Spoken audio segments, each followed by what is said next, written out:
Okay, everybody. Thank you for coming in so promptly. I'm Terry Renner. I'm your chair for the day. Peter sent his apologies. I think I'm here because I help out. I sit on the MGAA Conduct and Ethics Committee. I think during the course of last year we did. We did sort of a fair bit of work on things like code of conduct and ethics, which was approved at the AGM in February, March. But one of the other things that cropped up arose from the failure at MGA. Peter took the call, I think probably from Alex, and that probably will be discussed. But it really sort of started a conversation around sort of what the FSCS does, what it expects from MGAs. I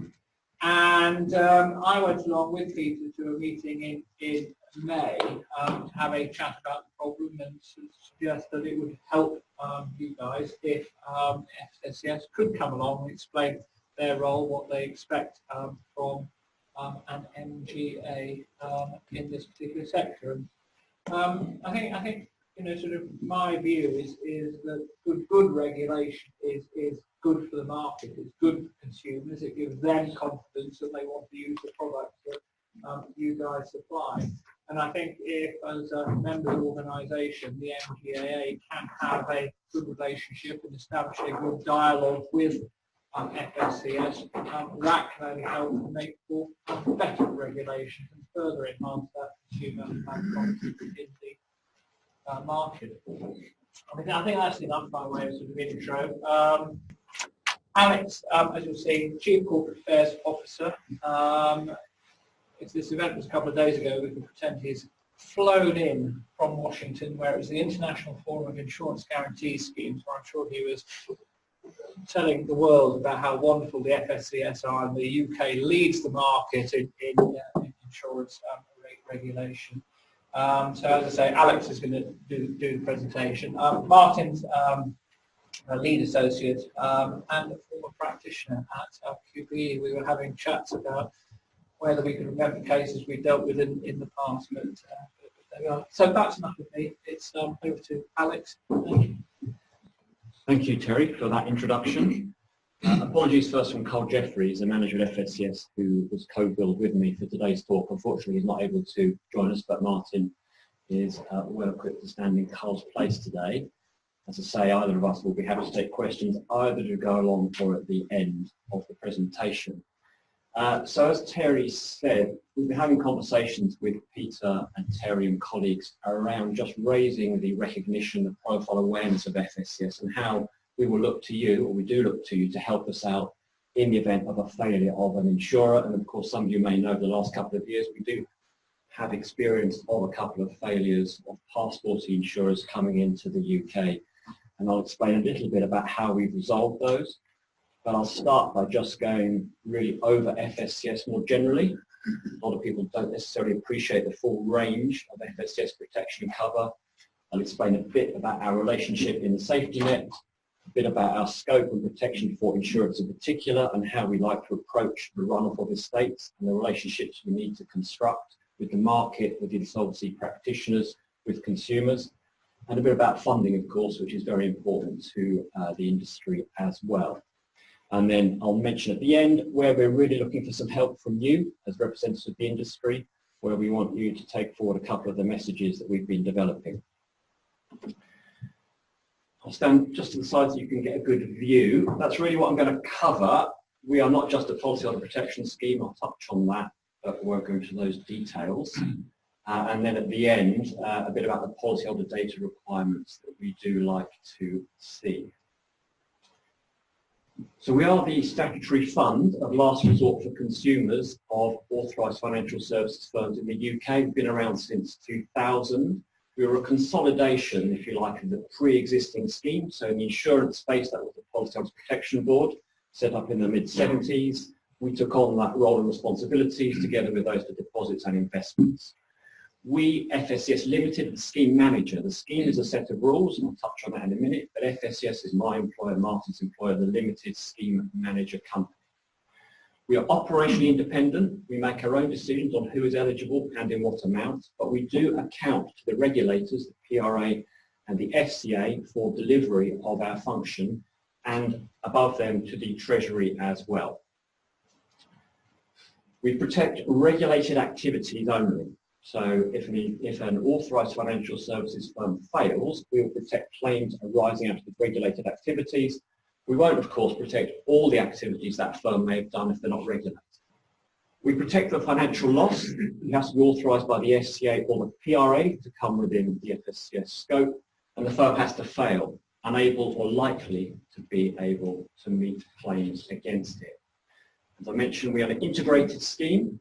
So we cover deposits, banks, building societies, credit unions, life and general insurance policies, general insurance intermediation, so brokers, investment business, so that's asset managers, fund managers, IFAs, mortgage advisors, home finance advice, and debt management.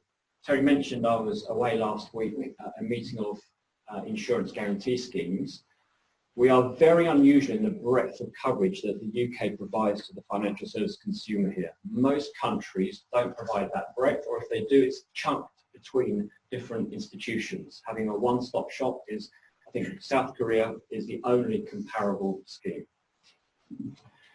As I said, FSCS Limited, a company limited by guarantee, is the scheme manager. It has a board of directors and a chairman. The chairman and the chief executive are appointed by the Treasury. All directors are appointed also by the PRA and the FCA. We do not have representative directors. We do not have someone appointed to represent the banking industry or the insurance industry or the regulators as such. We are within the government fold, if you like, so we're audited by the National Audit Office. In fact, our numbers are consolidated in Treasury annual accounts. We have statutory immunity from suit in the pursuit of our function. That is to say that if we make a decision in the course of dealing with claims, we have immunity from suit from damages. That is not to say that Martin as an employee or the landlord can't bring an action against the company. But if you are unhappy with the decision that we make as a claimant, a customer, or as a levy payer, judicial review is the recourse you take those proceedings to court. As I say, we are operationally independent, so we administer the rules. We deal with the claims, but the rules are not made by us. We are not the policy maker. The policy maker is the FCA for the conduct side of the house, if you like, and the PRA for the prudential side of the house. When an insurance company fails, that's a prudential failure, so we deal with that under the policyholder protection rules made by the Bank of England PRA. If it's an insurance broking failure, then we deal with that under rules made on the conduct side by the FCA. So we account to the two regulators equally. Just a snapshot there of what it looks like when you look at the rule book on the Bank of England website. It's a separate chapter, policyholder protection, which sets out how we deal with an insurance company failure. So briefly, what is the coverage we provide? Firstly, and importantly, for insurance, there is no limit on our coverage. There's no monetary cap on the amount we pay. Long-term insurance benefits are protected to 100%. That was a change made in July 2015. Previously, it had been 90%. Again, referring to my experience last week, very unusual on the international stage. Nearly everybody else has some sort of cap. Claims under compulsory insurance, professional indemnity, and certain claims for injury, sickness, or infirmity are also 100%, even though they're general insurance contracts under our classification. Everything else is 90%. So coverage is directed to natural persons and small businesses. The small business test is a £1 million annual turnover test. But all businesses are protected for certain compulsory insurances, in particular for us, employer's liability and road traffic, third-party motor. As I say, we're triggered by the failure of a firm. It has to be unable or likely to be unable to pay claims. If the firm is still trading, doing business, you take the claim, your complaint to the Ombudsman, not to us. We pay indemnity claims, so if you have a claim under a policy which has not been met at the point of failure, we will pay that. We'll pay claims falling due, which might be after the failure, but while the policy is still in existence, it hasn't been cancelled, terminated or transferred, and we'll pay return of premium. So you normally expect on the insolvency event, policies, general insurance policies to be terminated. There's return of premium, unexpired premium, we will repay for that as well. We can, and I'll mention a little bit about this in a minute, if possible, we do like to achieve a continuity outcome where that makes sense. By that I mean, if you are an existing policyholder and we have a book of business, rather than all the policies be terminated and us engage in a return of premium exercise, returning thousands of pounds of premium to thousands of individual policyholders, it makes more sense to transfer that book to a new carrier. And we were able in some of the recent defaults, Enterprise and the like, to be able to do that, funded by the return of premium pot we'd have otherwise distributed.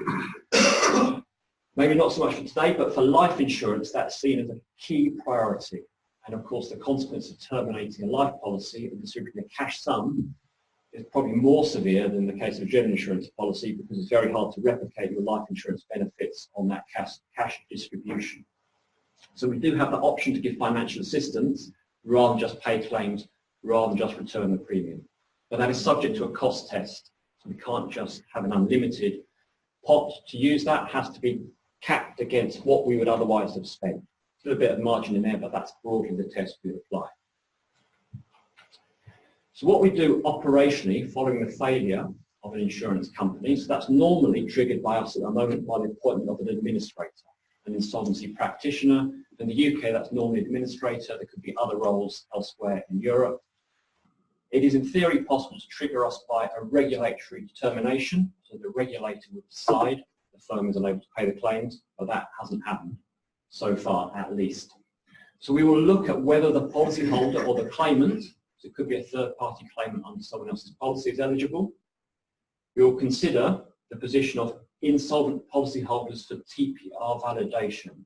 It's a rather sort of technical jargon piece of language to deal with insolvent employers. So where you might want to have an employer's liability claim against an employer, particularly where it predates compulsory insurance, that would not be protected if it's a corporate employer unless the employer is insolvent.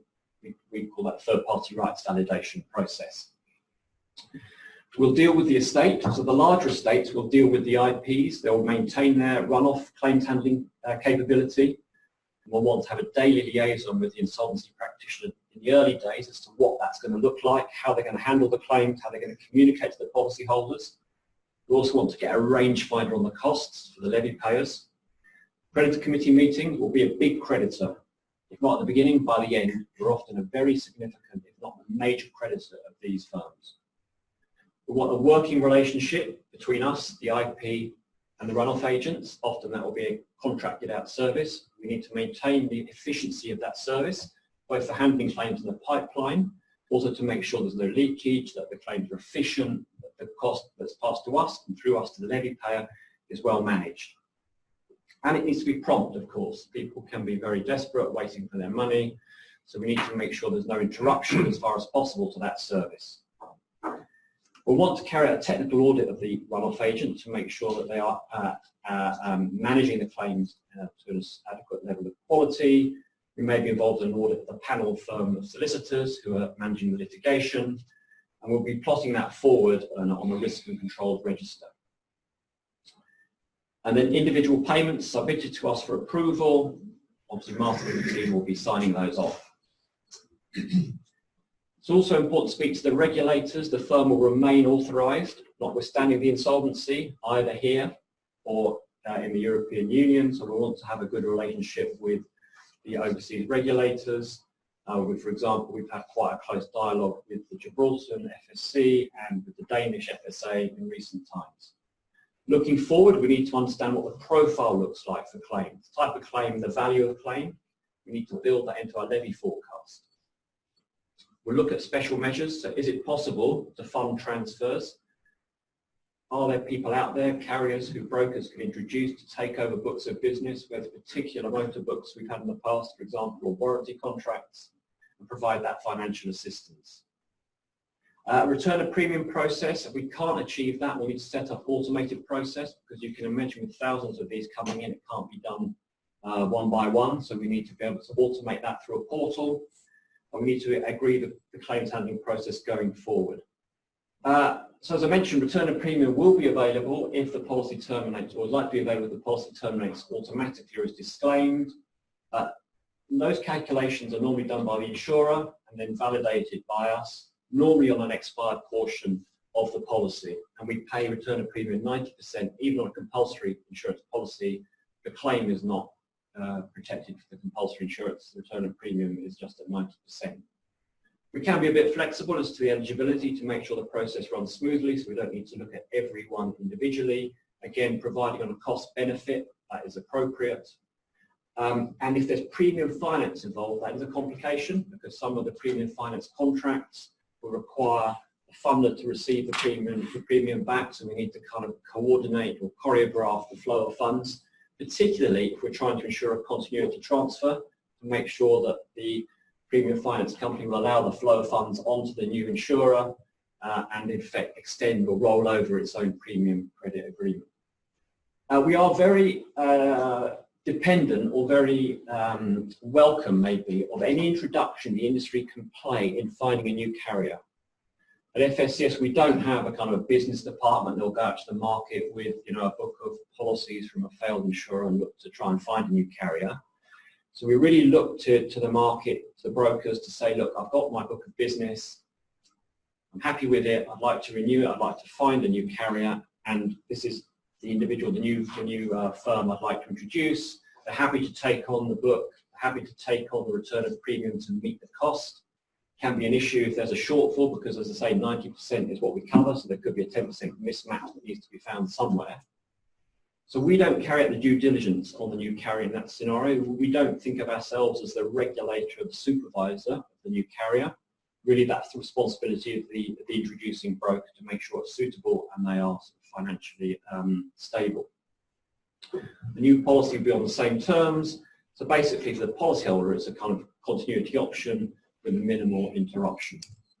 As I say, we need to make sure the premium finance company is on board as well.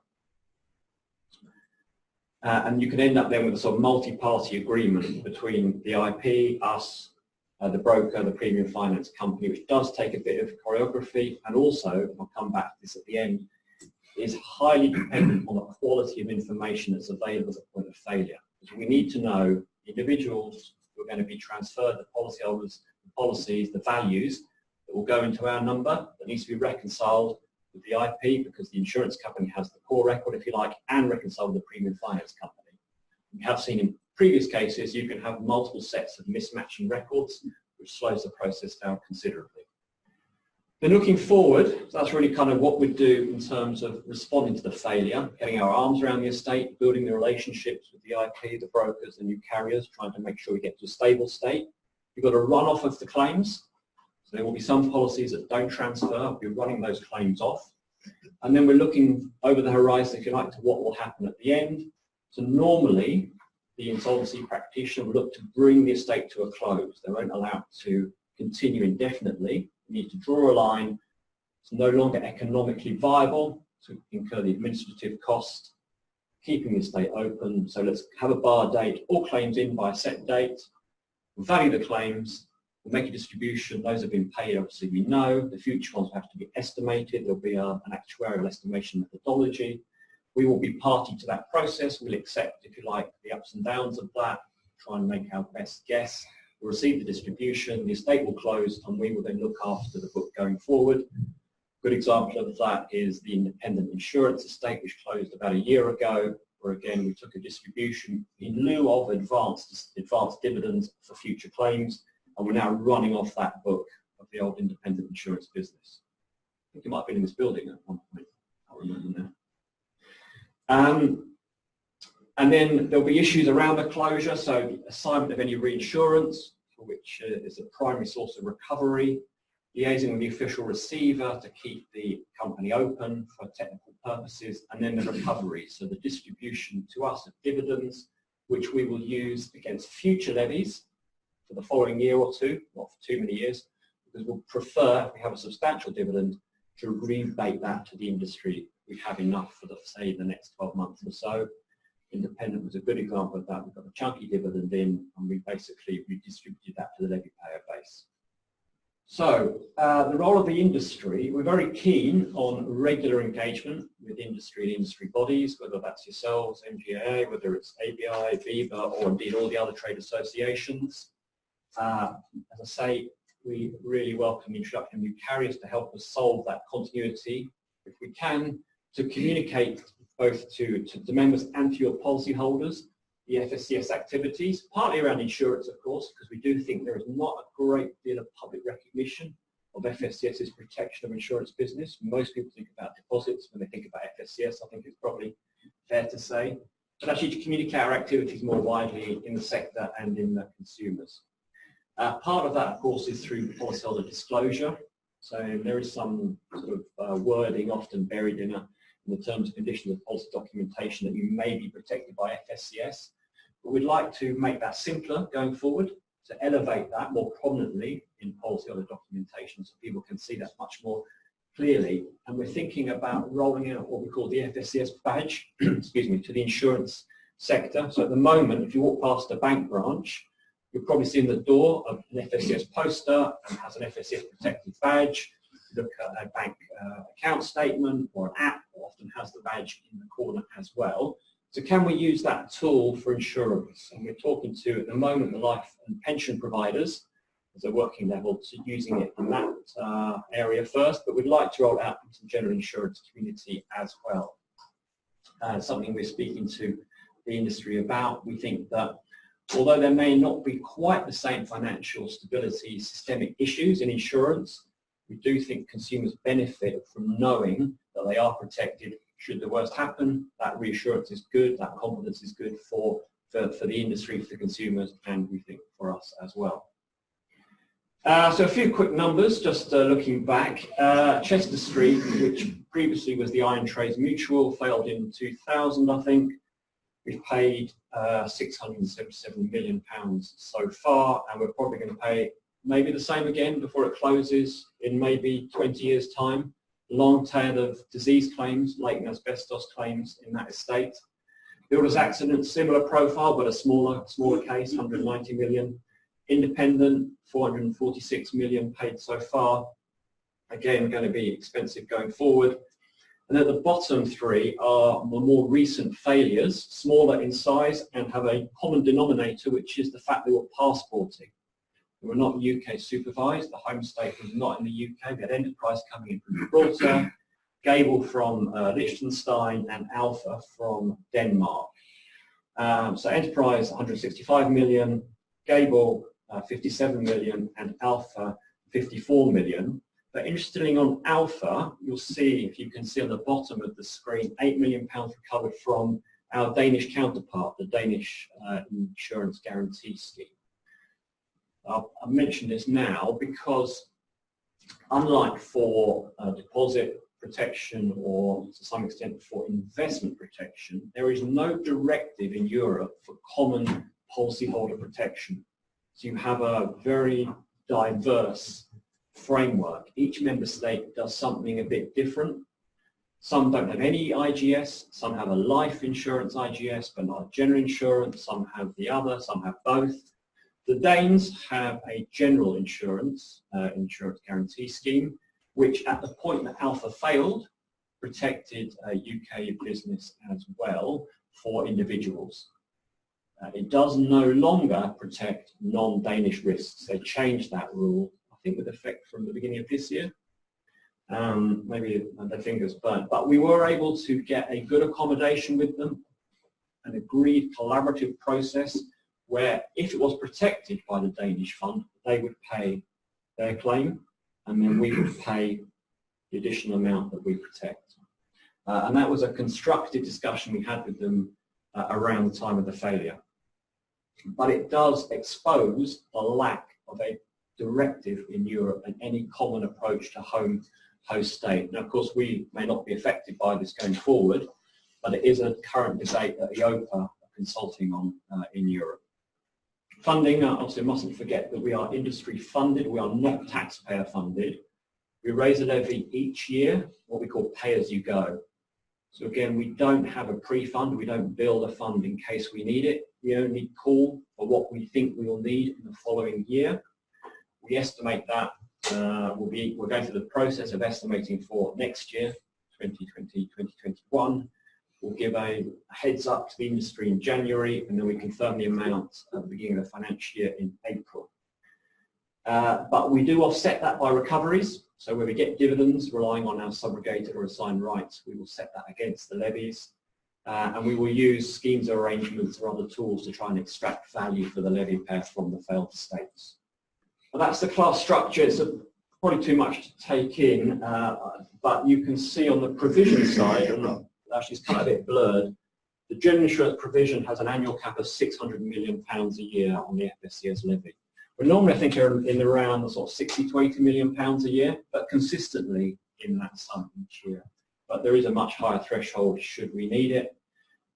There's also a retail pool if we exhaust the FCA classes, and in the general insurance distribution class, the broker failure side, there is a 25% contribution from general insurance providers as well from the first pound. That gives us in this class a total of 410 million a year. So the total capacity is over £1 billion of FSCS for FSCS each year. Although we've never exhausted it, but we have been into the retail pool over the last few years for pension advice claims. So we have noticed that we have had poor quality data from the MGAA model for some of these passporting insurers going back to enterprise and a couple of the more recent failures. As I said before, that has prohibited our work in trying to put together these kind of continuity deals or to process smoothly a return of premium exercise where that data needs to be validated back with the liquidator or the administrator for the company and with the premium credit company. So working with Peter, we tried to develop some guidelines. And I don't know if he's distributed those, but I think we let him have the kind of revised set quite recently, and I'll follow up with Peter. What it is we need and how that helps us. So we have a data team and we have a portal which we can upload the data. We set some conventions about how we'd like the names to be appearing and the bank account details for the payments to be made. The back of this deck, there's a template which is too detailed to look at, but will illustrate the kind of information that we need. But it's the names of individuals, the identity of businesses, partnerships, companies, and the turnover information is because, as I said, you have a small business test and £1 million a year, the turnover, so we need to know that to make sure that the policyholder, as it's a compulsory claim, is eligible. And then a few ongoing issues just to close with. So we are seeing an increasing number and a rise in asbestos-related claims, mesothelioma and lung cancer. That explains a bit my comment about the duration of the Chester Street runoff into 2020, 30 and beyond. There is the risk of unrated insurance companies, including those passporting into the UK that we need to be alive to, cross-border failures and liaison with other European insurance guarantee schemes. As I mentioned, we have the case of the Danish scheme. And the other examples, Gibraltar, they don't have an IGS, so there was no counterpart for us to do in that situation. Similarly, Liechtenstein didn't have an IGS either. So that made it, in a way, easier for us because we knew we were solely responsible for the UK business, the UK risks. But of course, we had to pay the full amount. We didn't get any assistance financially from the local scheme. As I say, there's no harmonisation in Europe. There's very much a patchwork arrangement, and that may continue. As I say, EIOPA is recommending a minimum harmonising directive, but that does require some member state political support. And slightly differently, there is no resolution regime in the UK for insurance companies. Again, different to the situation we have for banks and deposit takers. By that I mean there is no authority in the UK that has the power to step in and intervene and take control of the failed insurance company and make things happen. So in the banking side, you can set up a bridge bank, you can take in a business, you can operate it for a year or two with a view to selling it, closing it down. You can transfer by instrument books of business, portfolio and asset. That's what the Bank of England can do for a bank. There is no equivalent power in the UK at the moment. So in the case of a failed insurance company, the FSCS has the powers to pay the claims, as I've explained, indemnity claims or claims falling in view or return of premium, or we can fund a transfer or a continuity of business, but there's no one who has the statutory legal authority to step in and effect a change as you can do in the banking sector. Some countries, again, do have resolution regimes where they do have those powers, normally vested in the equivalent of the Bank of England. I think it is a recommendation in the G20 or the FSB that G20 countries should be thinking about resolution regimes. So maybe in the UK that is something we can look forward to. Can't not mention, maybe I can't mention either, Brexit, of course. We'll have to think about what changes that means for FSCS. The main change is, of course, that we will no longer be protecting out of the UK. So at the moment, if an insurance company fails, we will protect risks that are not just UK-based, but into the European Union, and we will have the passporting reverse. That is not, as I say, because of any European Union directive or consistent approach. It's just the way the UK system has evolved. So that will change post-Brexit. So in the event of a change to the rules, protection will be in effect drawn in to the UK company and the UK risks going forward. So I didn't expect to be able to see that, but I'll just put that up as a prompt to you and to Peter and to colleagues here to think about the data quality that we need. Very important for us to be able to deliver the optimal policyholder experience on a failure, which we would think is the best outcome for everyone. And there is a little note that we can be easily shared to help you. So that was it from me, I think. So the two messages from me really were about the data quality and the awareness and engagement with FSCS. And on that note, I'm happy to take any questions. Thank you, Alex. I'm not aware of the idea around the FSCS badge, which I'm sure I will have noticed when I go into banks and so on and so forth. And maybe just a show of hands for Alex's benefits, do you guys in the audience think it'd be useful to have an FSCS badge to put on the front door or put on the website? Just put a show of hands, do you think it's a good idea? That's a healthy majority for you. I mean, we obviously don't want to alarm the consumer by saying, you need to be aware of this, but we do think that overall it's a reassuring message to know that, if the worst should happen, the policy is protected. And, it's the same with your travel companies, isn't it? Really? Yeah, absolutely. Guarantee and so on and so forth. I don't know if anybody has got any.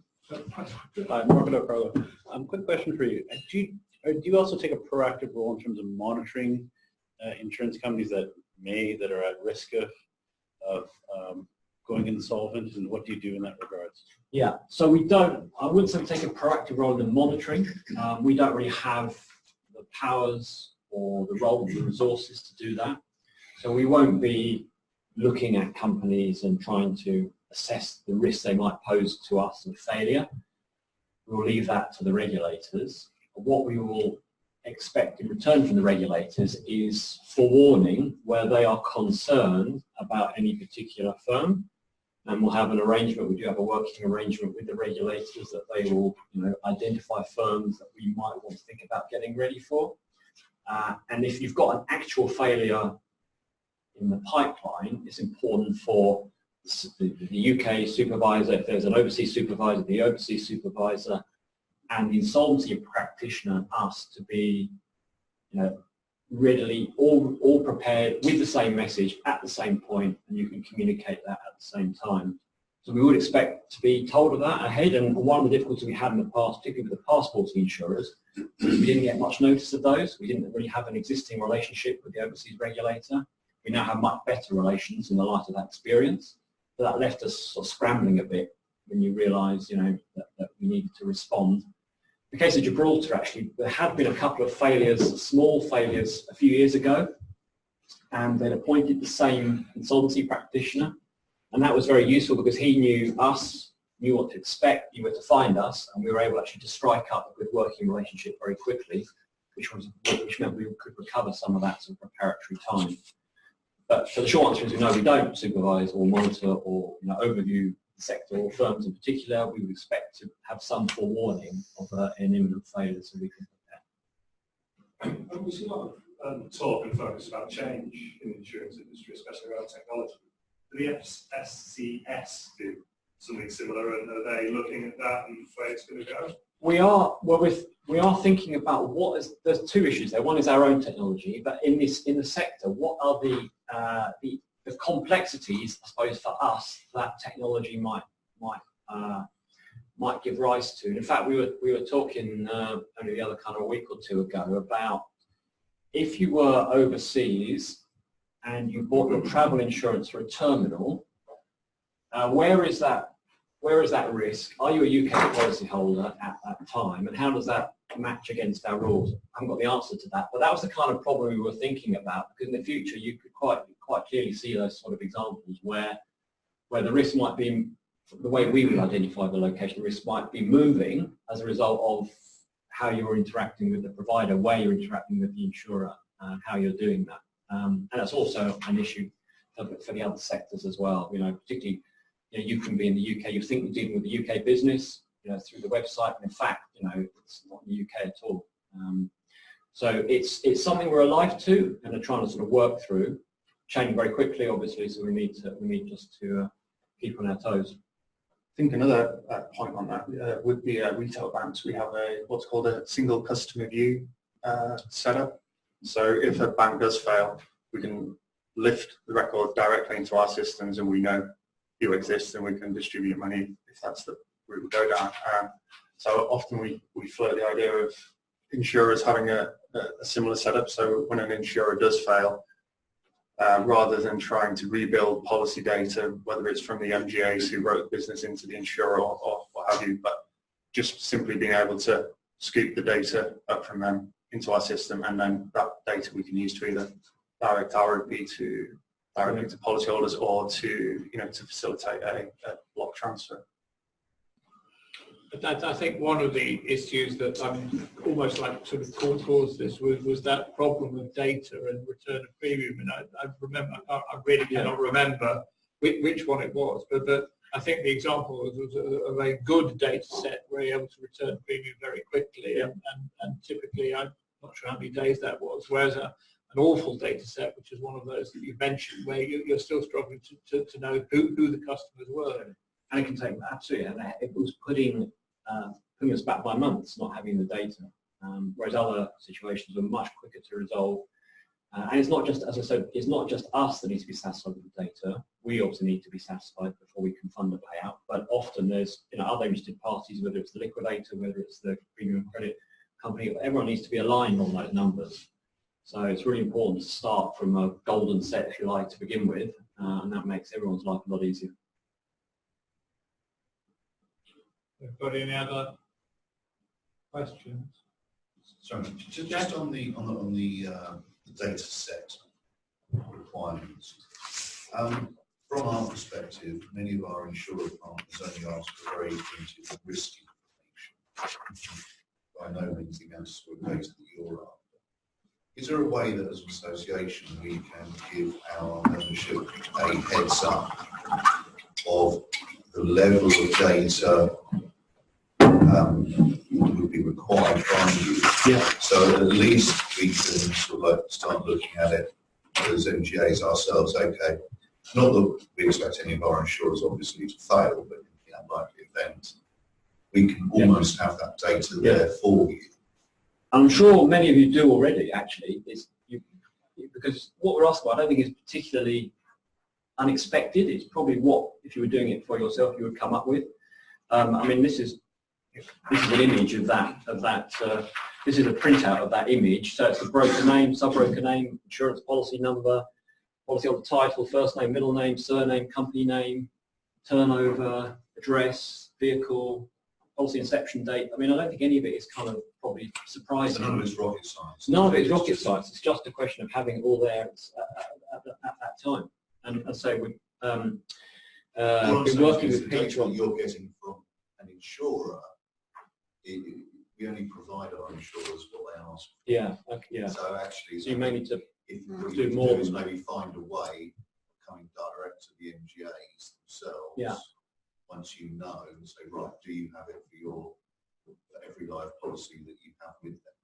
So yeah, so that's exactly what we've been talking to Peter about. We're trying to agree that standard that you can communicate to everybody. Yeah. Just a comment really, I think it would be helpful if you did coordinate Lloyd's, because they've just changed their data standards with DA stats. Okay. And there's an opportunity to cover a big chunk of the market by talking to them. It's a problem we have with all our cover holders. They say Lloyd's doesn't ask for it in the bordereau, therefore it's not automatically produced.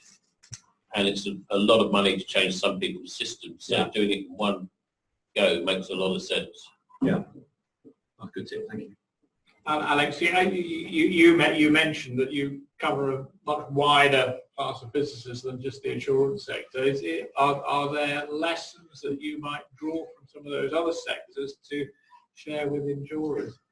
Well, I mean, I think Martin made a point about the SCV file. So the fact that on a deposit bank failure, we are entitled in 24 hours to get the SCV data file. That's names, addresses, aggregate account balances that we can then pay out on and in recent failures, smaller they have been, we've been paying out in a day because we know that data is there. Partly we have the opportunity of getting in and checking the data before the failure as well, so that helps.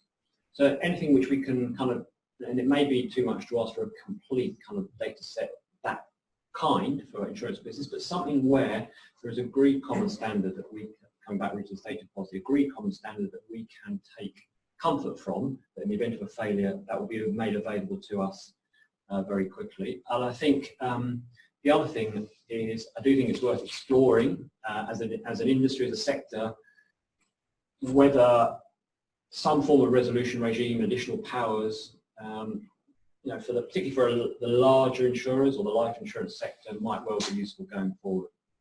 That's more of a personal view, I think, than the house view. Okay, I don't know if we've got any more questions.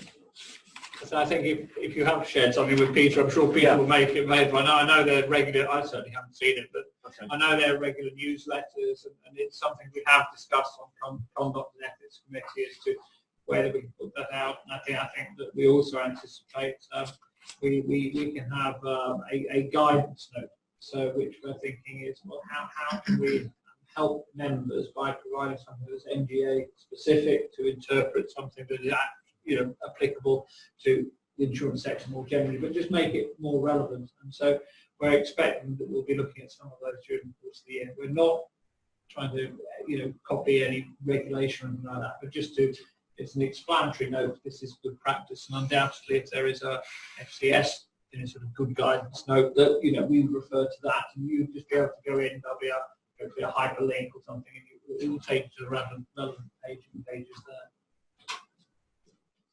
But unless anybody's got any more questions, I wonder if we could just thank Alex and Martin for coming along as part of that dialogue with.